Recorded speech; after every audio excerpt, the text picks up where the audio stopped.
Hey, what's going on, everybody? Steve here, Rake and Profit. In this video, I wanted to answer a viewer question from someone who was just starting out with books. So I want to shout out Chelsea. She's actually in my free book selling Facebook group. I'll put that down below, first link in the comments. But she said, hey, Steve, I'm starting out and I got 300 books for free. What criteria should I look for with books in order to be able to start making money and to avoid storage fees? Okay, so first and foremost, thank you so much, Chelsea, for the question, and let's get right into it. Okay, so first off, storage fees aren't very expensive when it comes to books.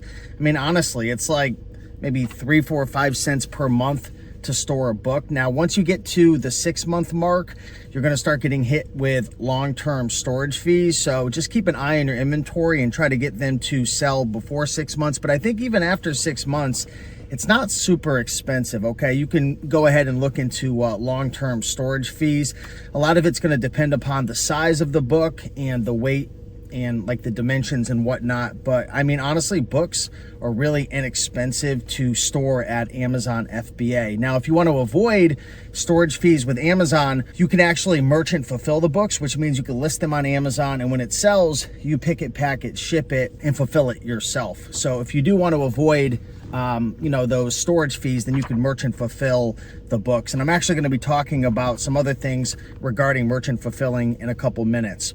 So let's get into the tips in terms of, like, if I had, a brand new Amazon account, I was new, I got 300 books, what would I be looking for? So I actually have 7 tips that I want to give. Number 1 is a minimum profit of at least $5. Now, some folks out there who are maybe a bit more experienced, they might flip a $2, $3 book just because they really understand the rank and sell-through rate, and maybe it's a replen, which means they've sold it over and over again and they just know it's free money. But if you're brand spanking new, I would set a minimum of at least $5. I know my good friend Mike, the used book guy, I think he's at about $7 or $8 he recommends, because there are some fees that you might get hit with if things go wrong. Like if a customer returns it, you're going to be paying for that. If it gets damaged and you have to get it shipped back to you, or disposing of it, that's going to cost some extra money. So, if you're at $2 or $3, you don't really have a lot of room for margin. And if the price ends up going down a couple bucks, you really don't have room for margin. So I would say, $5 at least, $5 to $8 minimum profit. And you could actually calculate that on the actual Amazon seller app. When you're scanning, you can put in what you paid and it'll break down all the fees, inbound shipping. You can put in a rate, typically about, I would say, 50 cents or so, and then what you paid for it, it'll take out all the fees, so on and so forth. So $5 to $8 minimum profit. Now, in terms of sales rank, you have to understand sales rank is a moving number. You could have a book that is ranked 300,000 that just sold maybe like a day or two ago, but 2 weeks ago, that might have been a 5 million rank book, because sales rank changes. When a book or a product sells, the rank goes down. Now, depending on the history and how often it sold for before, it might go down and stay down, or it might go back up quicker if it's like a really long tail book.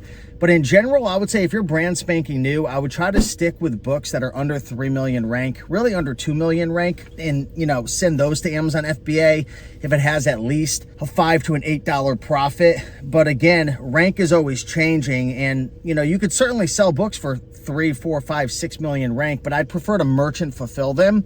So instead of having to incur those storage fees and whatnot, you can actually store them at your house, get a little bookshelf, create like a little SKU system, and when it sells, you can ship it out and fulfill it. Maybe it sells in a year. You're not, getting hit with those fees every single month, okay? Especially the long-term storage fees. So I would say in general, under 3 million, I would say the sweet spot is gonna be books that are probably like 250,000 to $1 million. That's your sweet spot. Anything that's, less than 100,000 is really good, but there's some things that you're going to want to look out for, like counterfeit textbooks and restrictions. I'm going to talk a little bit more about that, but hopefully that gives you a good feel. I would say really the sweet spot is anything from, let's just say 100,000 to $1 million. That's where most of your books that you send in want to be. 1 to 2 million. I mean, it's still pretty good, but a lot of that comes down to like diving a bit deeper into the Keepa data, which I'll talk about, and looking at some other metrics. Now, number 3, this is more towards like Amazon account safety. If you're going to be selling textbooks, you want to go to a website called Book Run. Just Google Book Run counterfeit calculator. Any textbook in 2024 and beyond that you sell, you've got to run it through the book run counterfeit calculator. If it comes up as likely or highly likely of being counterfeit, do not send it in, okay? I do this. All my friends who are sellers, you know, Joji Davenport, Victor Gallegos, both those guys are doing 6 figures profit per year doing books. They all run it through the book run counterfeit calculator. It's free. Run your books through there. Textbooks, if it's like a nonfiction or anything outside of a textbook, I don't think you really have to do that, but you want to keep your Amazon account safe. Now, number 4, 1 to 2 sales per month minimum. Now, this isn't a hard rule, but if you actually download Keepa, okay, now Keepa's about $20 a month. They do have a free plan. It's not necessary, but I mean, I feel like it's necessary. But if you're brand spanking new and you don't have a lot of money, and you know, you don't have money for subscriptions like Scout IQ, Keepa, which again, I think a lot of them are important, and there's benefits like in terms of speed and getting more data to make better decisions. But on Keepa, Keepa's like it's a Chrome extension, but they also have an app on the phone.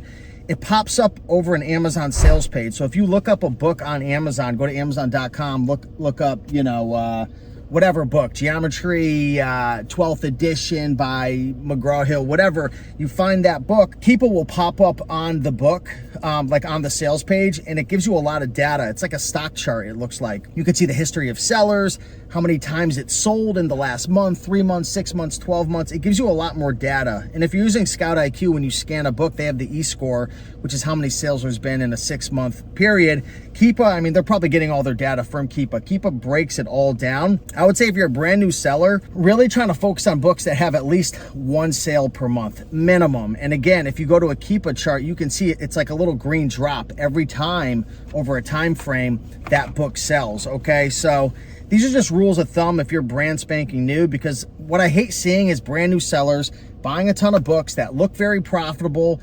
You know, the lowest price is 40 bucks, but if you go into Keepa, it's never sold for 40 bucks. And I'm gonna talk a bit more about that. And maybe, you know, you look at the sales drops and it's been like 8 months since it sold. It sold 9 months ago for 15, and then one bozo, the clown, came in at 50, and it's just been sitting for 9 months. It's overpriced. People aren't willing to pay for it. And that goes into tip number 5. You have to gauge and determine what the true intrinsic value of a book is. And this goes for everything. Like, obviously, supply and demand is going to dictate the price, but if there's no demand for a book, then you're not really going to be able to dictate the price and get what you want. Like during textbook season, there's a ton of demand for textbooks, so the price goes flying through the roof. So you could have a book that sells for $100 during textbook season, maybe in August and September, but that same book, I'm not even kidding, in January or December or March, that book might be selling for $14. I'm not even kidding. There's people out there who make a full-time living buying books on the off season and selling them during peak season. Now, that's mostly for textbooks. Not all books are gonna have the opportunity to flip like seasonally for like huge swings, right? Like stock trading and whatnot. But you have to understand, what is a book really worth? If you look on Keepa, you might be able to see a specific Goosebumps book that sells for $22 all day long. It sold for that. It sold between like 22 to 30, let's just say in January, February, March, April, May, and then it sold out, and then someone came up, you know, at $80. Is the true intrinsic value 80 bucks? No.